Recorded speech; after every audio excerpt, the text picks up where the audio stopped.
हाँ तो नमस्कार बच्चों, कैसे हो आप लोग सभी। आई होप आप लोग अच्छे होंगे, अपनी पढ़ाई को अच्छे से कर रहे होंगे।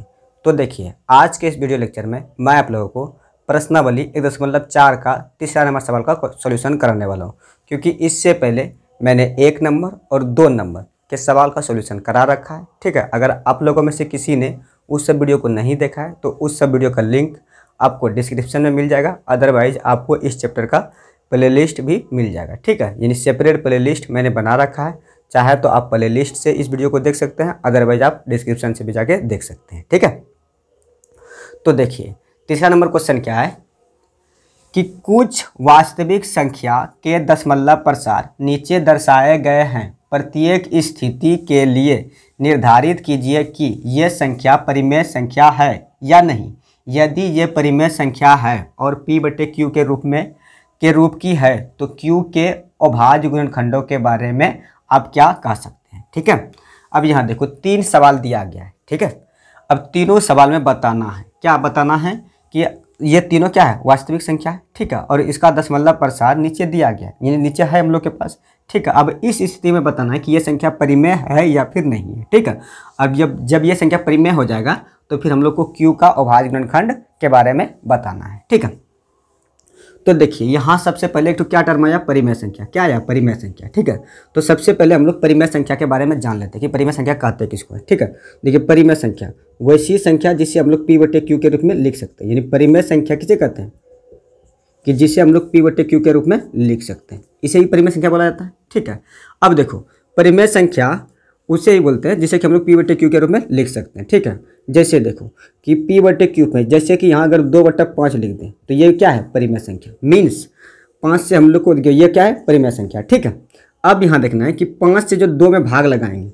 ठीक है, 5 से जो 2 में भाग लगाएंगे, ये देखो भाग लगने के बाद कोई डिजिट के बाद इसका दशमलव जो है कोई डिजिट के बाद ही जाना चाहिए और इस शांत हो जाना चाहिए। ठीक है, यानी लिमिटेड ही जाना चाहिए। ठीक है, जैसे देखो यहाँ 5 से 2 में भाग लगाएंगे, क्या लगेगा, नहीं लगेगा तो दशमलव देंगे। ठीक है, 0 उतरेगा कितना बार में, 4 बार में। ठीक है, तो कितना हो गया, 20। ठीक है, तो ये कट गया। ठीक है, अब देखिए 5 से जब 20 में भाग लगाएं यानी 2 में भाग लगाएं तो 0.4 आया, 0.4 आया। ठीक है, और इसके बाद नहीं आया। ठीक है, इसके बाद नहीं आया। ठीक है, अब यहाँ देखो इसका लिमिटेशन है, जब इसमें भाग दिए तो इसका लिमिटेशन आया। ठीक है, यानी 0.4 तक ही आया। मीन्स ये ऐसा नहीं हुआ कि मतलब एकाएक बढ़ते गया ऐसा नहीं हुआ। ठीक है, तो ये क्या हो गया, परिमेय संख्या। ये क्या हो गया, परिमेय संख्या। ठीक है, उसके बाद परिमेय संख्या में एक और चीज़ होता है कि जैसे कि देखो अगर हम कहें कि 10/9 है, 10 बटे क्या है, 9 है। ठीक है, अब देखो यहाँ 9 से 10 में भाग देना है। ठीक है, जैसे जब 9 से 10 में भाग देंगे तो कितना बार में लगेगा, तो 1 बार में लगेगा। फिर कितना उतरेगा, तो 1 उतरेगा। दशमलव देंगे तो यहाँ क्या आएगा, 0। फिर 1 बार में फिर कितना आएगा, 9 आएगा। ठीक है, फिर 9 आएगा, फिर कितना उतरेगा, 1। फिर यहाँ 0 आएगा, फिर 1 बार में फिर। ठीक है, तो कितना आ गया, 9। फिर 1 आएगा, फिर 0 उतरेगा, फिर 9। ठीक है, यानी इस तरह से ये चलते रहेगा। मीन्स हम लोग क्या कर सकते हैं कि 1 पे यहाँ रेकरिंग लगा सकते हैं, 1 पे यहाँ रेकरिंग लगा सकते हैं। ठीक है, अब यहाँ देखो जब मैंने एक संख्या लिया यानी 9 से सिर्फ भाग दिए 10 में तो सिर्फ एक संख्या रिपीट हुआ। ठीक है, जब वही इस यहाँ 9 बढ़ाएंगे यानी एक 9 और देंगे। मीन्स अगर 99 से 1 में भाग देंगे, 99 से 1 में भाग देंगे तो क्या होगा, पहले दशमलव देंगे, 0 उतरेगा, फिर नहीं खाएगा, फिर क्या देंगे, 0 देंगे तो यहाँ 100 आएगा। फिर कितना बार में, एक बार में खाएगा। ठीक है, 1 बार में खाएगा। अब यहाँ देखो 1 बार में खाया तो कितना उतर गया, 1।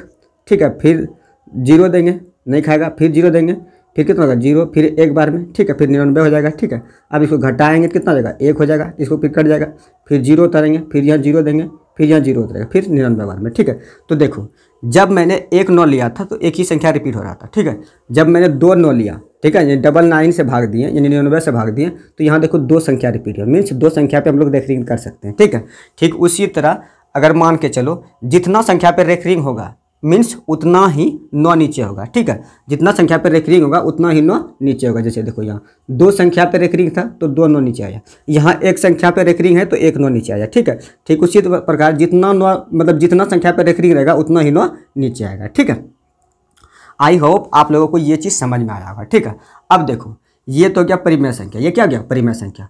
कुछ संख्या ऐसे भी होती है कि जो कि मतलब एक निश्चित क्रम में नहीं बढ़ती है। जैसे अगर हम कहें कि जैसे कि देखो अगर 1 है, दशमलव 1 है, फिर 2 आ गया, फिर मान के चलो कि 12 है, फिर आ जाए मान के चलो 1 2 121, फिर आ जाए 1 2 3, इस तरह से आ जाए, ठीक है। तो ये क्या आ जाएगा, अपरिमेय संख्या। ये क्या आ जाएगा, अपरिमेय संख्या, क्योंकि ये निश्चित अंतराल में नहीं बढ़ रही है और ये बढ़ते ही जा रहे हैं। एक्स्ट्रा डॉटेड लाइन दे दिया, ये फिर बढ़ते ही जा रही है, ठीक है। तो ये क्या आ जाएगा, अपरिमेय संख्या, ठीक है। तो इसका हम लोग दशमलव परसेंट नहीं, इसको हम लोग पी बटे क्यू के फॉर्म में नहीं लिख सकते, क्योंकि ये क्या है, अपरिमेय संख्या, ठीक है। तो जहाँ भी इस तरह दिखेगा तो वो क्या आएगा, अपरिमेय संख्या, ठीक है। तो जब अपरिमेय संख्या होगा तो हम लोग क्या करेंगे, उसको पी बटे क्यू के रूप में नहीं लिख सकते, तो ये उसको काट देंगे। यानी अपरिमेय संख्या का हम लोग क्या करना है कि अभाज्य गुणनखंड नहीं निकालना है, ठीक है। जो परिमेय संख्या रहेगा उसी का अभाज्य गुणनखंड निकालना है, ठीक है। तो आई होप आप लोगों को परिमेय संख्या और अपरिमेय संख्या समझ में आ जाएगा, ठीक है। तो इसी से रिलेटेड हम लोग को इन तीनों क्वेश्चन को सॉल्व करना है, ठीक है। तो देखिए पहला नंबर क्वेश्चन क्या है कि कितना है, 43.2345678 9, ठीक है। अब यहाँ देखो दशमलव के बाद यहाँ ये एक समय पे आके ये रुक गया है, ठीक है। यानी यहाँ 1 से लेकर 9 तक गया, उसके बाद फिर ये रुक गया है, ठीक है। जब ये रुक गया तो ये कैसी संख्या है, तो परिमेय संख्या। तो लिख देंगे पहले कि ये परिमेय संख्या है। क्या है, परिमेय संख्या, क्योंकि इसे हम लोग पी बटे क्यू के रूप में लिख सकते हैं, ठीक है। इसे हम लोग पी बटे क्यू के रूप में लिख सकते हैं, ठीक है। अब यहाँ देखो जब इसे पी बटे क्यू के रूप में लिख सकते हैं तो यहाँ देखो पी क्या हो जाएगा, ये पूरा टर्म पी हो जाएगा, और क्यू क्या होगा, तो यहाँ देखो जितना दशमलव है, दशमलव हटाएंगे तो दशमलव के राइट साइड में जितना डिजिट रहता है उतना ही जीरो आता है, ठीक है। तो पी का वैल्यू क्या है, 43.123456789, ठीक है। जब इसका दशमलव हटाएंगे तो कितना आ जाएगा, 1 आएगा, फिर कितना डिजिट है, 1 2 3 4 5 6 7 8 9, तो 9 डिजिट है, ठीक है। तो क्या करेंगे, 9 जीरो देंगे, 1 2 3 4 5 6 7 8 9 जीरो, ठीक है। तो यही क्या हो गया, इसका पी बटे क्यू के फॉर्म में, ठीक है। तो क्या लिखेंगे, 43 12 34 56 789। अब बटा, क्या इसको हम लोग 10 पर पावर 9 लिख सकते हैं, क्योंकि 9 जीरो है इसीलिए हम लोग 10 पर पावर 9 लिख दिए, ठीक है।